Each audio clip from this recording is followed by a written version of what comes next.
everybody. Today we are gonna be making a paper boat. So first, get a clean sheet of paper like that. Then fold the paper like a card.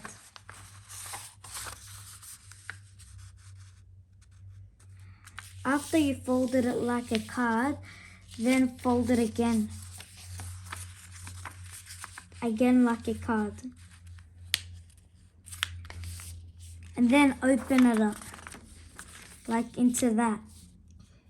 And then fold this side up to like a triangle. Then fold this side up to like a triangle too. Then pull this side up. And then pull this side up.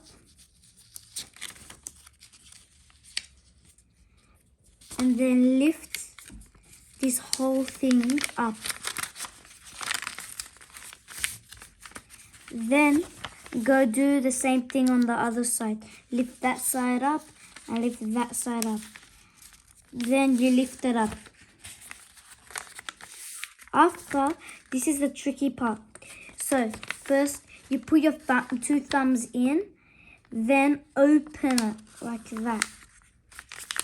And then fold this up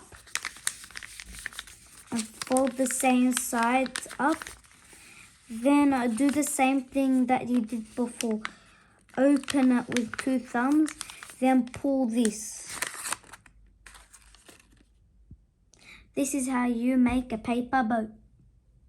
Thank you guys for watching and